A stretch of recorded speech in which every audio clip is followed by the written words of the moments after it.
stranger, and no rules are a bore, but just to keep you from danger, I am the law.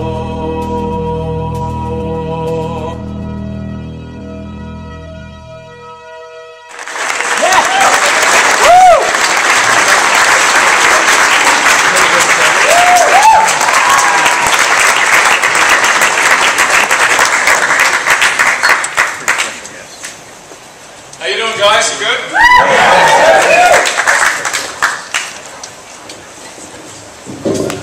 What are you talking about? What weren't we talking about? Okay, so the Dredd movie, I guess we should talk about now. Have we got anything specific we want to say, or do we want to open it up to questions, or? I really don't mind. I mean, I'm quite keen to know whatever it is you guys would like to know or discuss. Who in the room has seen it? Have you seen the movie? The screening the other night, yeah? Only a few of you? If we're going to have for questions, if you folks could please line up at the mic over there. There's a mic in the middle of the room. Line up. The rules for questions are you must phrase your question in the form of a question. And it's one question. Please step on up. Someone's got to be first. Yeah, please step up.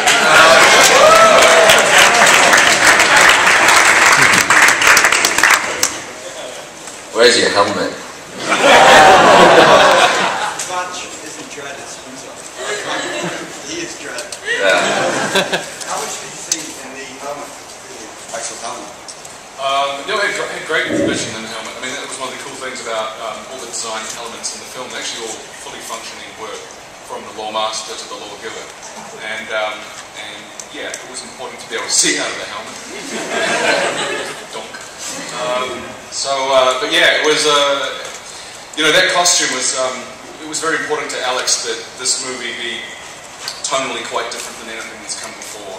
And incredibly important for us that it be honourable to what was in the comics. So, in this movie, ostensibly Dredd wears a leather motorbike suit with body armour over the top, and that helmet is for protective purposes.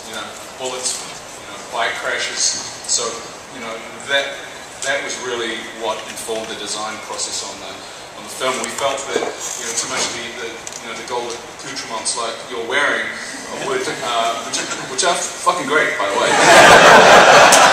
Just want to put that out there, buddy.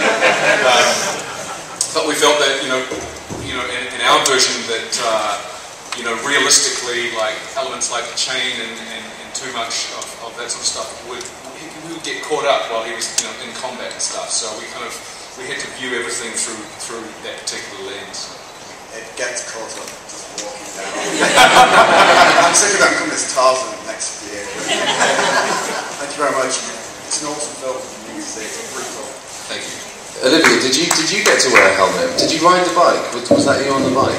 Did you get to have one for yourself? I did. I get to wear the helmet in one scene where I'm sitting on the motorcycle. Okay. And I probably shouldn't admit this, but my amazing stunt double Fleur did the actual riding of the motorcycle, because although I love to sit on it, my feet didn't touch the ground.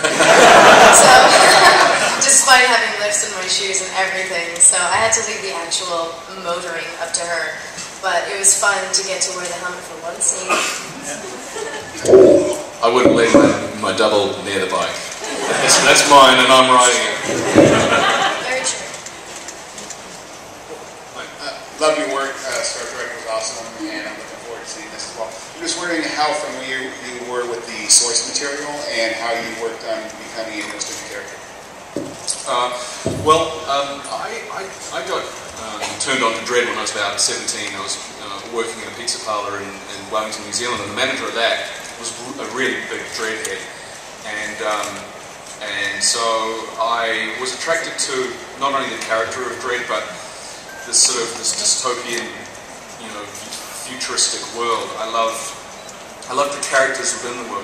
Quite the thing that I really liked about Dredd was that it was as much about the people who were living in Mega City 1 as Dredd himself, and I always found that fascinating, like Kenny Who and the heart transplant stuff, or little stories like Raider, little vignettes which I found so rich. And so that was, you know, I was being a fan of, you know, science fiction in general, and, you know, films like Blade Runner. This was, you know, to me just ticked all my boxes, and the character of Dredd himself and Anderson, I loved, you know, I loved the stories like the story where Anderson gets encased in Boeing, so, you know, it was quite cool for me coming, you know, because I sort of read it and then, you know, went and hadn't picked up a Dredd comic for quite a while, and then I got involved in this, and then the really cool thing happened. I was able to reconnect with a whole bunch of stories and material that had been sort of subsequently written to when I was reading it. So then I kind of got exposed to a whole different kind of Dredd. You know, I kind of, in my opinion, you know, as the character gets older, the stories to me resonated with more depth. You know, like stories like Origins and you know, the Necropolis and America. And I found that there was just something about it that was just instantly, sort of affected me on a different level. You know, Dredd questioning the big lie. You know, suddenly this whole amazing dynamic came out in the character where he can, you know, in one direction serving one purpose, and it was single-minded, you know, focus on upholding the law, and now he's coming, you know, constantly this question's being asked of him. I just, I find it so fascinating. I'm so looking forward to seeing where Dredd goes in the next couple of years. It's going to be really exciting. We are too. Hello. I'm just curious, but what's it like trying to recreate Stallone's character? Whoa, recreate. That never happened. It's cool, you know. Some people are into, you know, motorbike outfits and body armor, and some people are into lycra. That's gold core pieces. There's no problem with that. No, look, here's the thing.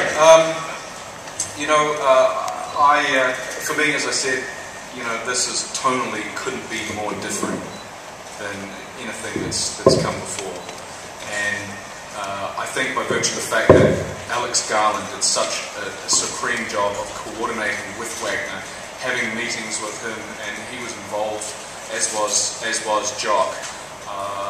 You know, we were determined to get it right this time.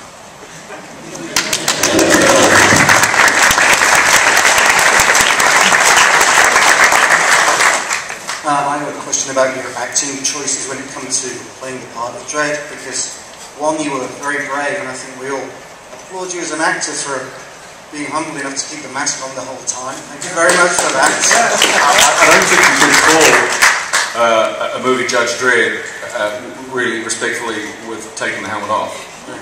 But my second point that must have been a consideration for you as an actor was that Dredd is ostensibly a straight man to the weirdness around him. And normally, I know that actors look for a very distinctive arc in the story of a feature film, so that must have been another consideration for you, and I wonder how you approach that. Yeah, good question. I mean, that's actually one of the things that I love about this film, is that Dredd is the constant. Dredd is the, you know, the movable object. He's the stone in the middle. Everybody else is, you know, in flux and changing. And you know, really the story is Anderson's story in many ways. It's the story of how Anderson becomes a judge. And you know, Olivia really has the arc in this movie. But I would say there is an arc with Dredd. It's a very subtle one. And I'm not gonna give it away, but let's just say that in this movie, Dredd does something at the end of the movie that he would never have done in the beginning. It's a very subtle thing. Karl, could you and Olivia talk a little bit about working with the legendary cinematographer Anthony Douglas Wolk and what he brought to the film? Because the film's amazing looking. It really is.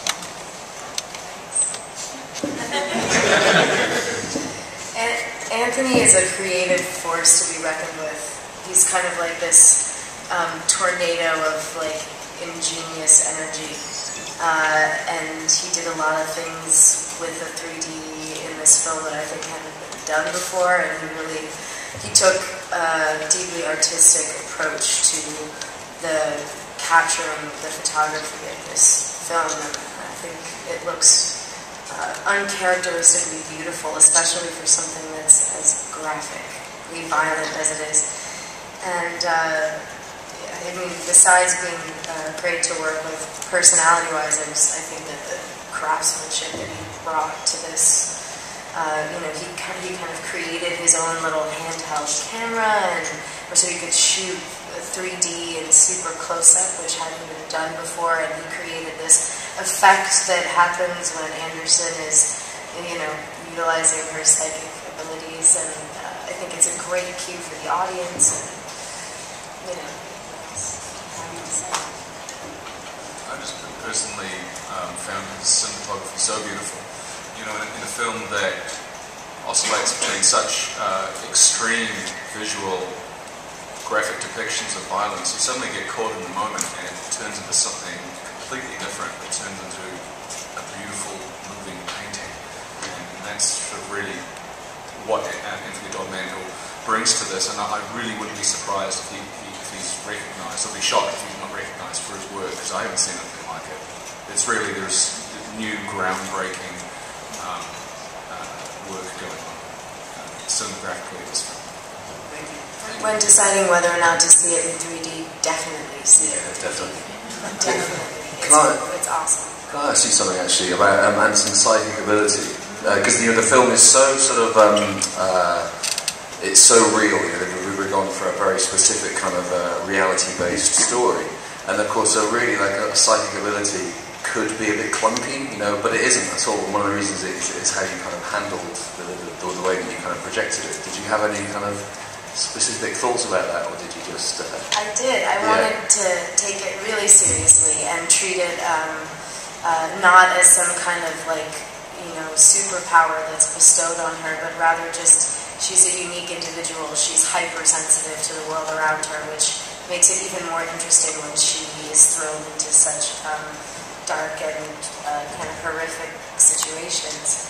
And for me, I kind of concocted this whole method by which I think she sees the world. It has a lot to do with color, and with seeing color in people, seeing color in situations.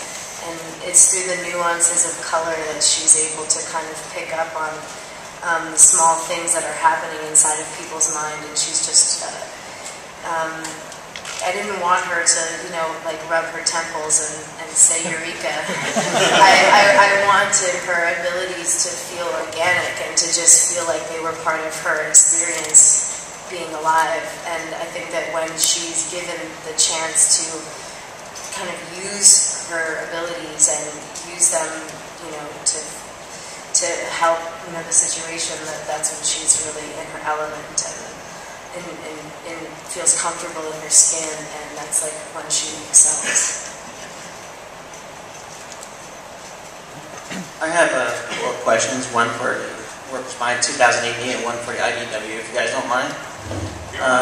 The ones for 2018. I just want to say, by the way, that's what I came here actually, was to listen to these guys, so please continue.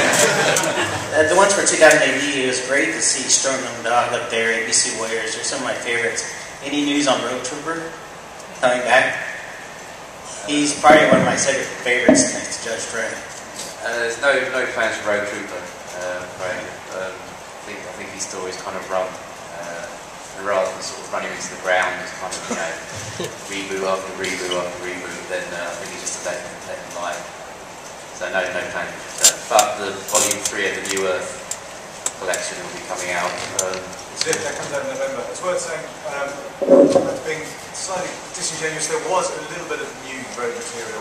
We did a new story by James Day about 18 months ago, which is going to be in the collection that comes out in November, which is old school road trooper going, you know, predating what Dave Gibbons did to him, you know, setting a kind of core mythos.